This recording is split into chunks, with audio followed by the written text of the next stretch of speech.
Hey guys, what's up? Lainey here, middle of the night. I'm actually in my parents' garage, smoking a cigarette. And today I'm going to be talking about friends with benefits. Being bipolar, when I go through my manic stages, one of my ways of self-medicating sometimes would be sex.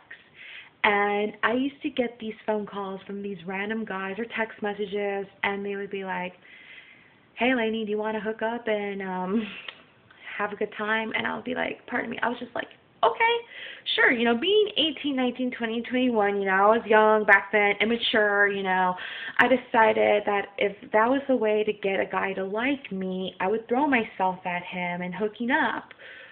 Then, so be it. Looking at it now, bad decision I made, but when we're young, we've made bad decisions in our lives. And of course, I would turn to, having these friends with benefits, no strings attached, having sex.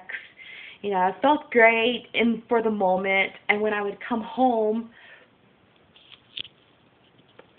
I felt this emptiness inside of me, and it really did hurt, and I would cry on my bathroom floor, like late at night, be like, why am I doing this? I mean, telling myself these things, saying I'm a beautiful, smart, attractive, sweet, caring, loving, woman. Why am I doing this? And I mean, a part of me just wanted the attention, and I thought throwing myself for these guys that I'd be friends with benefits would help, but in reality, it just made me have so much pain inside of me that I would just go through my depression stage, and I would be like, what the hell,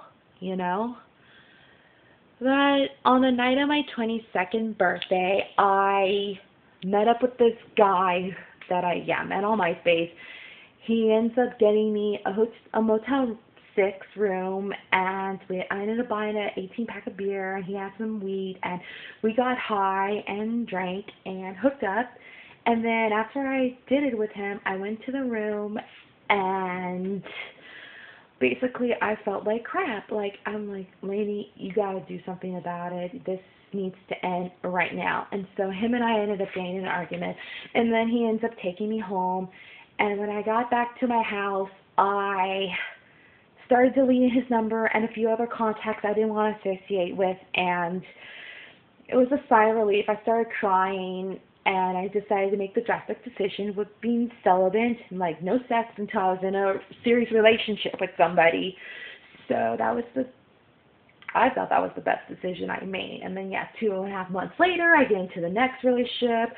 Now him and I are no longer together, but anyways, I'm now learning every day how to love myself, and I want somebody that's going to love me for not just the physical part, but to love me on the inside, mentally and emotionally as well. So I'm going to do whatever it takes to accomplish that.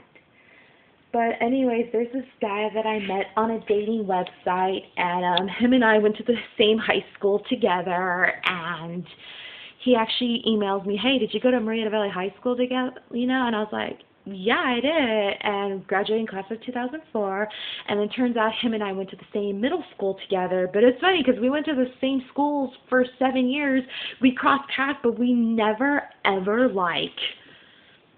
said hi or whatever. We never really hung out with the same people. I mean, we were out doing our own thing, And all of a sudden he finds me on a website, and then we added each other on Facebook, and we ended up exchanging phone numbers, and we were texting each other. We talked to each other on the phone for a couple of times. I hung out at his house before. He's a really nice, sweet guy, and he's a lot attractive than my ex-boyfriend. You are if you're watching. And but yeah, he doesn't want to be in a relationship, and I just recently got out of a 2.5-year relationship. But then yet again, never say never. Who knows? But in the meantime, I'm just,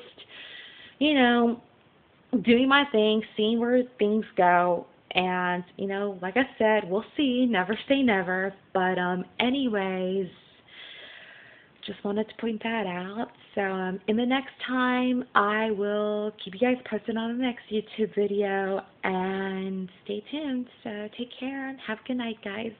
Bye.